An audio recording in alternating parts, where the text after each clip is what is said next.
कार्यक्रम चलाया जा रहा है। इसी अभियान के तहत आज मैं पारू विधानसभा क्षेत्र के लालू छपरा गांव पहुंचा हूं, जहां स्थानीय कार्यकर्ताओं के द्वारा जन संवाद कार्यक्रम का आयोजन किया गया है। जन संवाद कार्यक्रम में भारी संख्या में समाज के गरीब तबके के लोग शामिल हुए हैं।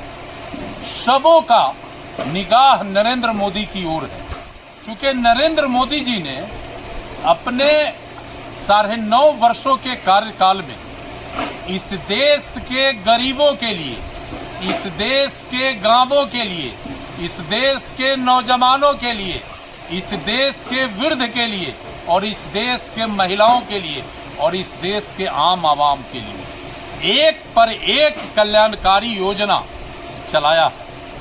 उस कल्याणकारी योजना का लाभ जिनके लिए चलाया जा रहा है उनको मिल रहा है कि नहीं मिल रहा है, हम इस जन संवाद कार्यक्रम में इसका कार्यकर्ताओं के माध्यम से जानकारी लेते हैं और फिर कार्यकर्ताओं को ये अपील करते हैं, उनको निर्देशित करते हैं कि भारत का प्रधानमंत्री आदरणीय नरेंद्र मोदी जो गांव और गरीब का चिंता करते हैं, वो 24 घंटे ये सोचते रहते हैं कि हमारा गांव कैसे मजबूत हो, हमारे गांव में रहने वाले समाज के अंतिम व्यक्ति का दशा दिशा कैसे दुरुस्त हो, इसकी चिंता करते रहते हैं। और जन संवाद कार्यक्रम के माध्यम से प्रधानमंत्री के इस संदेश को हम आम लोगों में ले जाते हैं और लोगों को बताते हैं।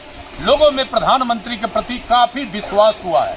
जब लोग ये चर्चा करते हैं, किसान कहते हैं कि हमको किसान सम्मान निधि मिल रहा है, गरीब तबके के लोग कहते हैं कि हमको मुफ्त में अनाज मिल रहा है, हमारे समाज के जो कमजोर लोग हैं वो कहते हैं कि 5 लाख का मुफ्त में इलाज मिल रहा है, हमारी गांव की बेटी कहती है कि हमें सुकन्या योजना का लाभ मिलता है, गांव के बुजुर्ग कहते हैं कि हमको अटल पेंशन योजना का लाभ मिल रहा है और जो नौजवान उद्यमी हैं आज कहने लगे हैं कि हमको प्रधानमंत्री विश्वकर्मा योजना का लाभ लेना है।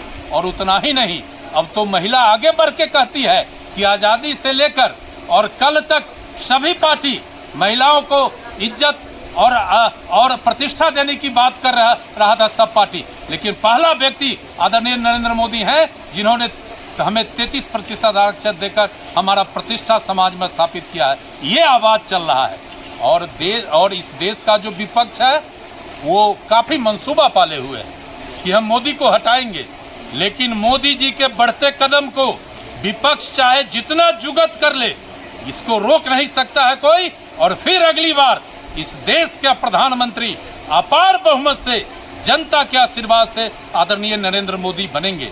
और आज हमने प्रधानमंत्री के द्वारा जो चलाई जा रही योजना है उसके बारे में तो जानकारी दिया ही है। लोगों से एक और अपील किया है कि नवंबर के प्रथम सप्ताह में हमारे देश के यशस्वी गृह मंत्री आदरणीय अमित शाह जी मुजफ्फरपुर आ रहे हैं। हमें उनका जोरदार स्वागत करना है। उन्होंने कश्मीर से 370 धारा हटाया, उन्होंने आंतरिक लोकतंत्र इस देश में बहाल किया, उन्होंने विदेशी ताकतों को कमजोर करके आतंकवादियों को कमर तोड़ने का काम किया। इसलिए हमारे धरती पर आदरणीय अमित शाह आ रहे हैं नवंबर में, हम उनका जोरदार स्वागत करेंगे और उस समारोह को ऐतिहासिक बनाने के लिए भी हम लोगों से अपील किया है। लोगों में भारी उत्साह है। वही दूसरी ओर बिहार का जो ये 2 तिक्रमी जोड़ी लालू जी और नीतीश जी का, जो बिहार में जातीय गणना के नाम पर समाज के कमजोर वर्गों का संख्या घटाकर केवल अपने कुर्सी के लिए मात्र 2 जातियों का संख्या बढ़ाकर एक भ्रम और तनाव का जो स्थिति पैदा किया है, हम दोनों तिक्रमी नेताओं से कहना चाहते हैं कि आपका मंसूबा कभी सफल नहीं होगा।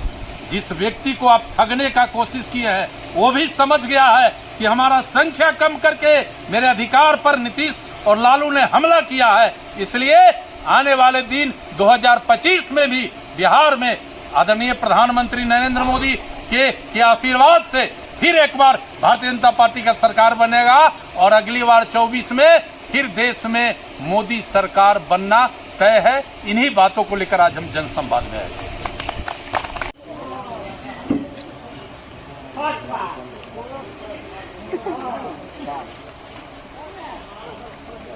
एक नंबर से 700 का ले जाती है। कहा करता है